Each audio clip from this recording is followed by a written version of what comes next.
안녕하세요. 오늘 3월 16일 목요일입니다. 서울에서 광양을 내려왔더니 확실히 따뜻해 가지고요, 봄이 많이 왔구나 이런 걸 느낄 수 있었습니다. 오늘 마침 전남 도립미술관에 왔는데요, 우리 고아움 선생님 전시가 있어서 여기 들렸습니다. 우리 고아움 선생님 사실은 원광대 학장, 교수, 또 창작미협을 통해서 많은 활동을 하셨던 작가인데, 사실 사후에 많이 잊혀지고 이렇게 됐던 작가인데, 전남 도립미술관에서 전시가 이루어져서 굉장히 저는 반갑게 생각을 하고 있습니다. 마침 이 전시를 담당한 우리 이현우 학예사를 통해서 얘기 들어보도록 하죠. 안녕하세요. 안녕하세요. 네, 이번 전시에 대해서 좀 얘기 좀 해주시죠. 저희 전시 이번에 처음으로 사후에는 개인전을 가지게 됐는데요. 21년도 제가 태양에서 떠나올 때 전시를 기획할 때 당시에 그때 한 5월 정도부터 이미 아드님 유족분이신 분과 함께 연락을 취하고 있었고, 이제 그 이후에 원래 이제 신수동에 있던 그 자택 화실이 없어진다는 이야기를 들었어요. 재개발로. 지금은 이미 재개발로 없어진 상태고, 그 이야기를 듣고 나서 거기가 없어지는 게 아쉽기도 하고, 또 고아움 선생님 구례 출신이시기 때문에 저희 미술관에서 자료를 수집하는 게 좀 되게 중요하다고 생각이 들어서 아카이브를 좀 대거 기증을 받기도 했고, 작품을 또 많이 기증을 해주셨기 때문에 그거에 대한 감사의 표시로서 전시를 열게 된 것도 있었어요.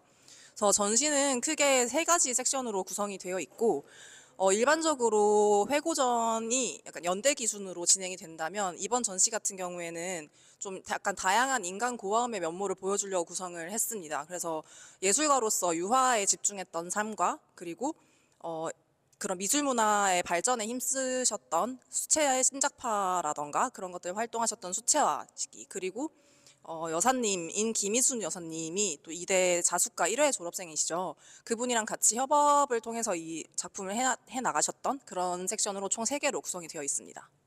그럼 우리 전시장으로 옮겨서 이야기 나누도록 하죠.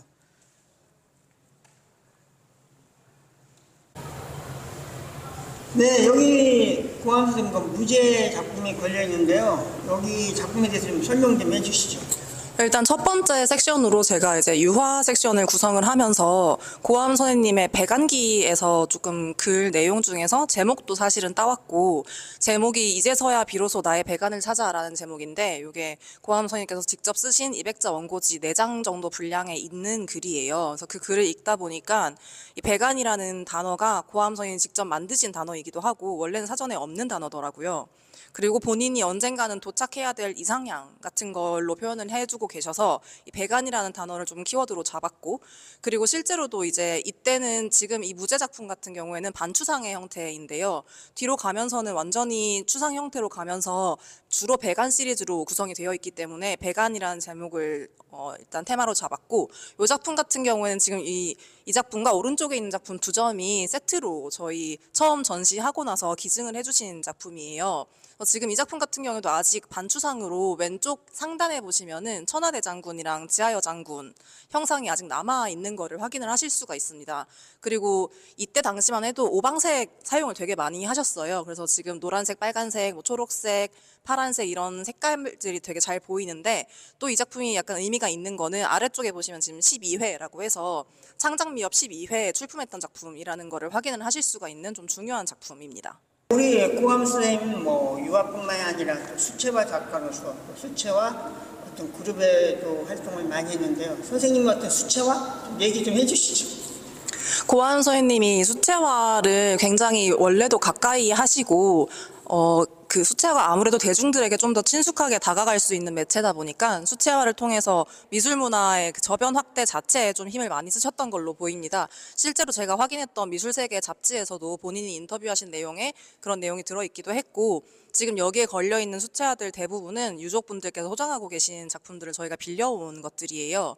그래서 대부분이 이제 여성의 누드라던가 여성 인물상으로 구성이 되어 있는데, 유화에서는 사실 여성 인물상이나 그냥 인물 자체가 잘 보이지가 않기 때문에 그런 점에서 수채화가 좀 의미가 있고, 그리고 배동신 선생님이랑 같이 호남 지역에서 수채화로 워낙 유명하신 분이시기도 했어요.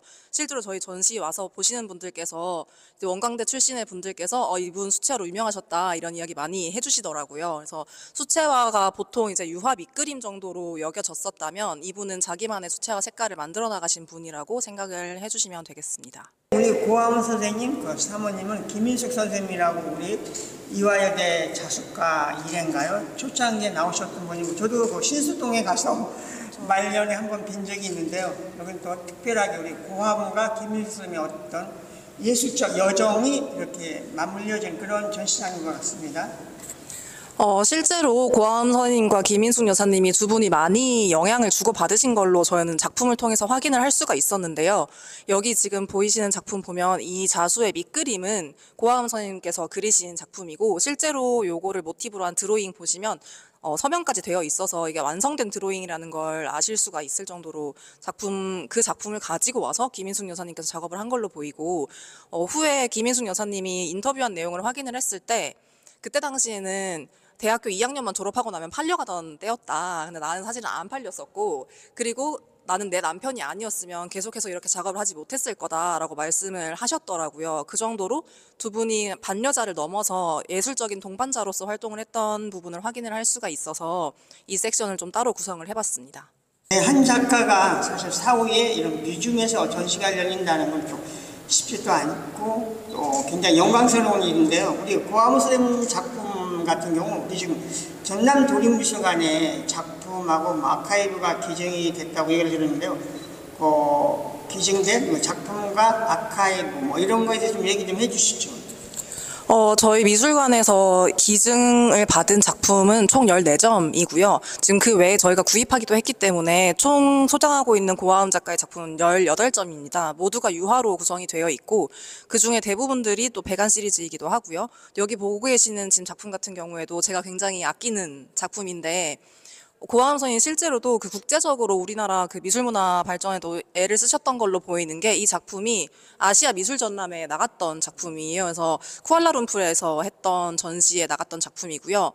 고아원 선생님께서 처음에 이제 동경에서 녹음사 화학교를 졸업을 하시고 들어와서 첫 부임지가 교직으로 목포였다고 해요. 그래서 거기 항구 도시 특유의 그 물결 위에서 일렁거리는 은빛의 그림자라던가 그런 것들을 좀 잘 표현한 작품으로 보이는데요. 더 후기에는 조금 이렇게 약간 중간 톤의 색조를 많이 사용을 하신 걸로 보여요. 은백색의 물결이라던가 모래사장 같은 것들이 잘 표현이 되어 있고, 특히 이 작품 같은 경우는 포크로 긁은 것처럼 마티에르가 좀 잘 드러나는 몇 안 되는 작품 중에 하나입니다.